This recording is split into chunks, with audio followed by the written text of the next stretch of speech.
Clock in, clock in. Black Gotta just walked in. I don't need nobody, only fuck with niggas from around my way. Fuck how you feel about it. I'm the one who's stepping for my section, but they still trying to block it. Had to throw the 8 up on my necklace, bitch, come try to stop it, bitch. I don't even wash my clothes, cause I ain't never folded. Had to wipe a nigga nose. Team Black Gotta stun up, man. Yo. Alright, y'all, we got another video with that boy Young Thug, man, in this case that I feel like is gonna go on forever. Y'all, this gotta be one of the most historical cases we seen in a minute, bro. We just lost the judge who go by the name of Judge Glanville, and the reason he was out, there was a few rules that he failed to follow, I guess, and one of those rules was having an ex parte meeting. So that meeting ended up coming out to be the reason why he was took off this case, you feel me? And that's crazy due to the fact that he was finna put Young Thug lawyer in jail just for not telling him who told him about the meeting. Like he wasn't supposed to know about the meeting, but in our reality, I guess he was supposed to know about the meeting, bro. And this court case is still going on, man. I just figured out that all the jurors that was in the court, they are still going to be in the court. And then I even heard something about them not wanting to tell the jurors why there is a different judge. Because y'all know when the jurors get in there, the first thing they gonna do is look around and say, why the hell is the judge different? I heard they didn't even want to tell him he was changed because it was certain things he wasn't doing right. I heard they tried to make a crazy excuse. And as y'all know, Young Thug's lawyer was not going for it. He stood up and he said, I am going to tell the jurors the reason why he is not in here is because he wasn't following the rules. Simple as that, you feel me? And at the end of the day, that is low-key the reason why he not up there for real. But for the most part, man, everything else seems kind of cool with the new judge, you know? She just having a hard time like coming in and trying to figure out all the motions that was already filed. And this is one of the motions that I ain't ever seen filed before in history of motions being filed. And this man actually filed for a fair trial. I want to see how this goes, bro, because I don't get it. I don't understand it. But hopefully I can understand it while I watch this. I just wanted to bring it to the court's attention that I know that Mr. Weinstein has an outstanding motion that he renewed maybe 48 hours ago. Which was... You might know about my mistrial? Yes. Oh, no, I know. He has a supplement to that, and I thought I said this morning that's what I'm going to be working on this weekend. And I have some bad news for you, Judge. What's that? You have more to add? Yes, Mr. Weinstein's a faster writer than I am, but He is a good writer. He is. It's very kind of you. Welcome. So I recently filed while we were in court, a motion for a fair trial seeking remedies. Oh, and I will email, it was just filed, and I will email it over. Mr. Steele brought up the desire to have an evidentiary hearing. The ex parte communications and the impropriety. Yeah, like wanting to cross-examine the... Oh, yes, Calling wanting John to Melnick. put Mr. Melnick's testimony. And yes, I had said that you could give me a proffer, and if you're ready to do that, we can do that. Well, Y'all don't want to do just a proffer. Mr. Steele was spoke to Mr. Melnick, but yeah. Okay. All right. So with regard to the motion, Mr. Shart, that you filed within the last few hours, if you could email that to Ms. Persifield, I'll take a look at that over the weekend as well. Mr. Steele, if you want to be heard on I'm glad. Thanks for the reminder to circle back on that. I had said, talk to Mr. Melnick and you can put a proffer on the record. So if you're ready to do that, we can do that now. I need more time because I did speak with Mr. Melnick. I told him what John McCord said. He stated that it was very nice. He stated that I does not give me permission for him.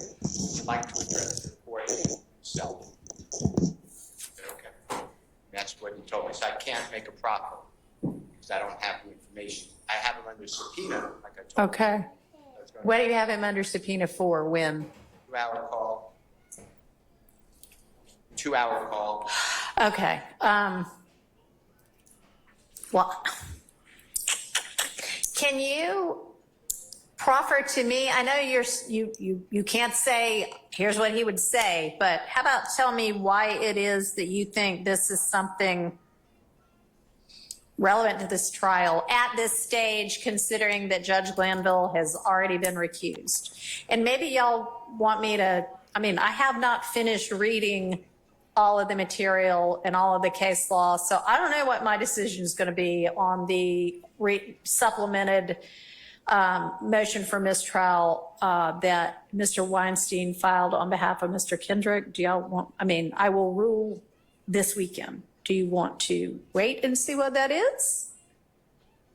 Or do you want to just tell me why is it that anything Mr. Melnick might have to say in defense of himself matters for the trial? It might matter for everybody's, you know, what they feel about their professional reputation. I get that. But for this trial, why does that matter? So under Carr, C-A-R-R versus State, it's a 19, I think, I don't know, 97 case, 98. It was the case that the gentleman owned Heights Nursery, I think, the house burned down. Yeah.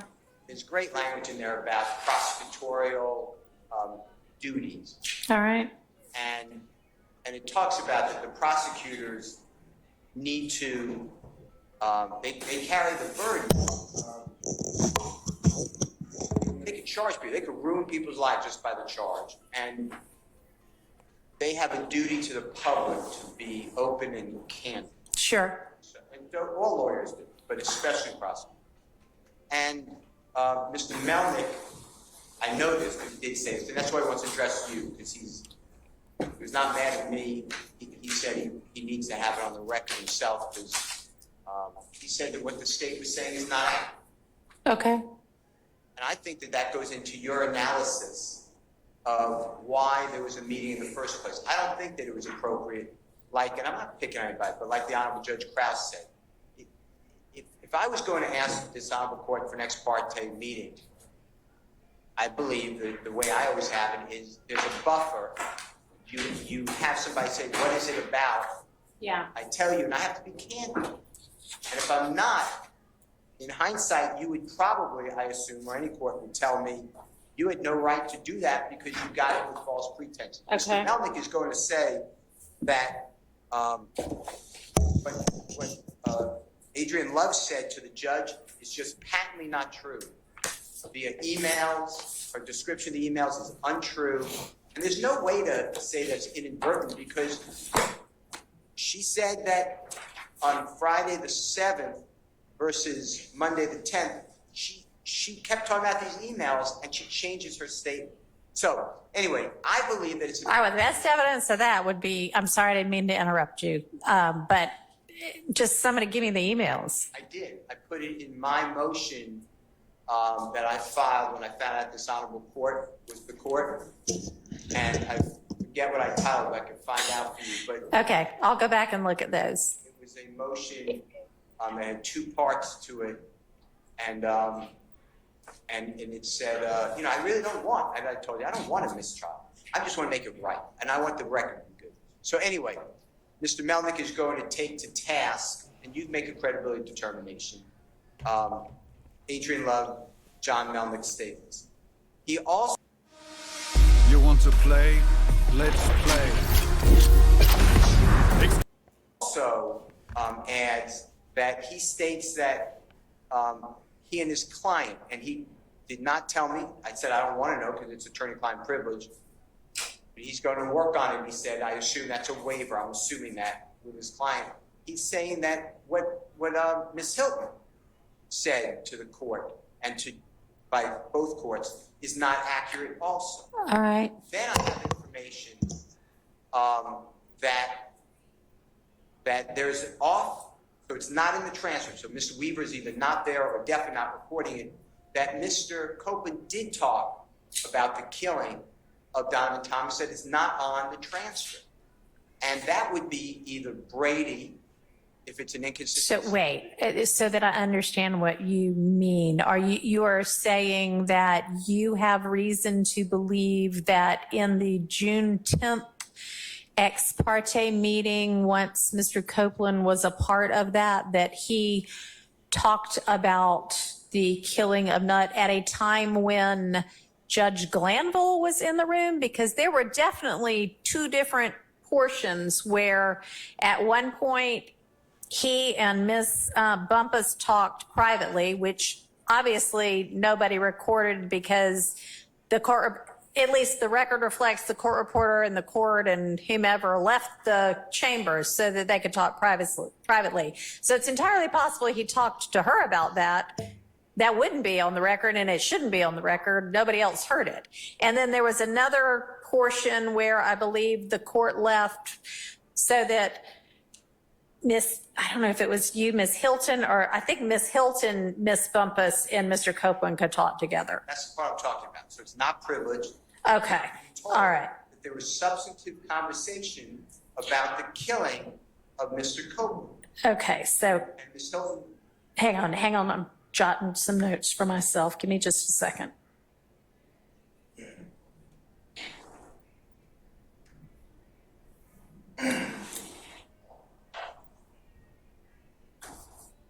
All right, and you have reason to believe that whatever Mr. Copeland said at that point in time in front of the prosecution is something that is Brady material. Impeachment. Okay, impeachment. Okay, and therefore Brady. Okay. So that's why I wanted to put. All right, thank you. And call the prosecutors. Now, they may say that didn't happen. And I assume that's what they're going to say because they would have a Brady obligation to run out and say, June, this happened, this man said this. But they didn't say that with anything. So I don't trust that the Brady was being complied. That's why I asked you again today, please, can you put some teeth into Brady? Because Mr. Copeland did say on the record, I'm a liar. That is Brady. That's like the greatest Brady. Well, you got that, so. But I got that because I know, but you have it now, so it's not Brady, just like you just said. my point is, it was hidden on the 10th. How about that? By Judge Glanville and the prosecutor. They knew about it because they were in the room when that was discussed. That's objectively true. So anyway, I'm just telling the court, I was not there. I don't want to make specious allegations against anyone. That's why I want to get it right, and that's why I asked you to have an evidentiary hearing. Okay. I believe that there's Brady evidence. I have a good faith belief. I'm telling you everything I know. I'm told that it's not privileged that Miss Bumpus, Miss Hilton, Mr. Copeland spoke, and it's not in the transcript, and Mr. Copeland was talking about his information on the killing of Donovan Thomas. Because you have to remember, in the statements, he has himself not involved. Mm-hmm. He has himself learning about through another person. Right. And my understanding is that is not what he said. That's inconsistent on June 10th, and I did not get that from Ms. Hilton. If that's wrong, but I can't ignore what I'm being told. Okay, well, that's new information for this court, so. That's what I wanted to call the witnesses because. All right, well, you didn't tell me that before. Okay, well, I didn't mean not to tell you that. I was trying to be open, but that's the reason I wanted to call witnesses. Okay, I mean, that's, okay. Additionally, Your Honor,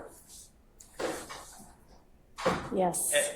at some point, I believe, you're going to have to make a finding of fact on the propriety of these ex parte communications. Oh, I know. That's a part of Mr. Right. Weinstein's motion for mistrial. Yeah. And I don't want to be a witness. I mean, I could say that there was absolutely no reason for it, and there was no cause for the state to even have these concerns. But Mr. Melnick can explain, if he was conspiring with me and Mr. Steele to obstruct justice, I doubt he'd want to come in here and talk about it, but the state can ask him about it and get to the bottom of it. But I don't think that's what the testimony is going to be. Okay, and I think that's important for the court to know. Okay. Well, I don't know that whether it's true or not is what matters. It's what it looked like at the time to the state to give them a reason to say to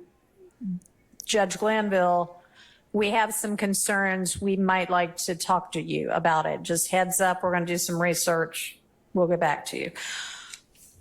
And by the way, y'all, I know that everybody, whenever we were here last, was that yesterday or the day before? Wednesday.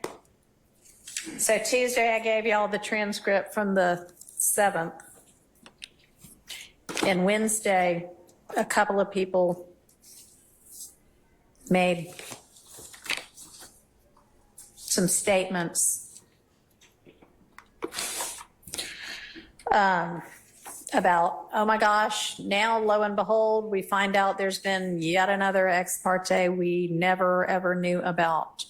And actually, when you go back to the transcript of the June 7th, 2024 court proceedings, on page 95, on the record, before court adjourns This is all over for the place, day, y'all. is when the Bear with prosecution it. says, hey, by the way, we might need an ex parte, or we need an ex parte. And then it is definitely still on the record in court where y'all all heard not the content of the ex parte, but that the state wanted an ex parte, because people from the defense say other things on the record after that. So in open court, y'all were notified that they wanted one.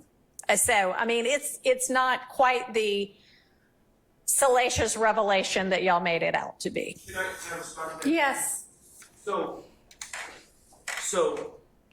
as in the King case that the state is relying on, the state has to make a showing of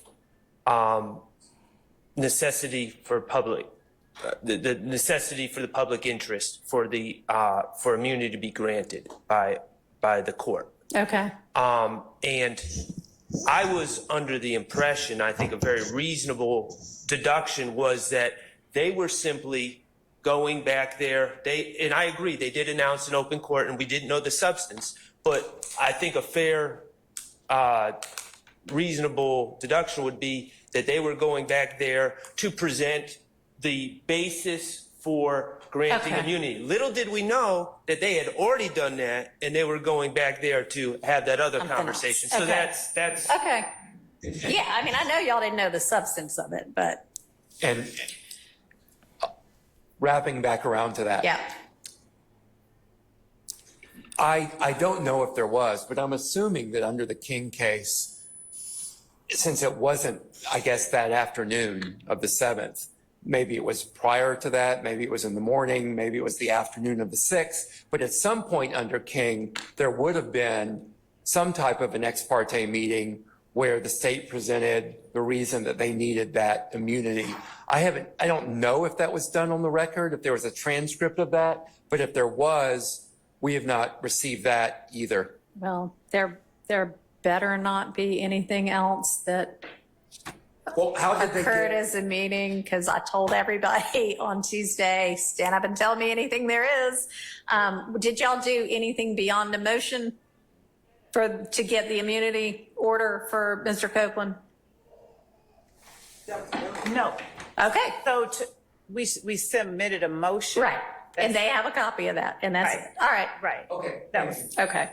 and Judge, I'll also state that at the time, I'm not certain why it would be believed that we were trying to get the warrant or the immunity agreement because Mr. What? Copeland was under arrest at the time that we stood up and made that announcement in court on the 7th. I think he had already been arrested, I Well, think. you could be arrested and not have immunity for Wait, your what? testimony. The judge had already told him he had immunity on the record. Okay, well, I don't know. I mean, they're probably just trying to remember it themselves too, but. All right, well, Mr. Shard, I'll take a look at your new motion. And obviously I'll be looking at Mr. Weinstein's motion. And why don't, Mr. Steele, you plan to have Mr. Melnick here at 9-ish. I don't know whether I will hear from him or not, but, okay. And Your Honor, so that we are, I'm understanding is on Monday, we're having the matter that Mr. Steele wants to present Mr. Melnick for. Maybe. Would that be a collateral issue of? Maybe. Okay. So, So if I end up hearing from the two of you on that, I'm not gonna make you not be prosecutors in the case anymore. We can hear that separately if I even hear it. And okay, and so would Mr. Steele be allowed to introduce extrinsic evidence of a collateral issue that he's raising about the emails and things of that nature? I mean, the emails are already in the record. I think he's complaining that at one point, I mean, the emails are what they are. And at one point you said, this was an email to me. And at another point you maybe said, I accidentally got copied on this email, but I think it's actually different parts of the email. I think there's actually an explanation for why that might sound inconsistent, but I'll go back and look at all of the transcripts. But beyond that, I mean, no, I don't think so. I don't know what he's got planned. Maybe you want to ask him, but I don't know if he's talking to you yet. What? He's trying to catch her. So I don't know. We'll take it up Monday.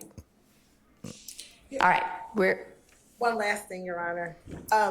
On Tuesday, I believe I brought to the court's attention whether or not the court would allow, if we get to Mr. Copeland next week, I know you said the jurors might not come back until Wednesday. Right. Substitution of counsel. And we wanted to see if the court had made a decision or a ruling. There's one objection. Yeah, I never got any kind of written anything or further objection from anybody.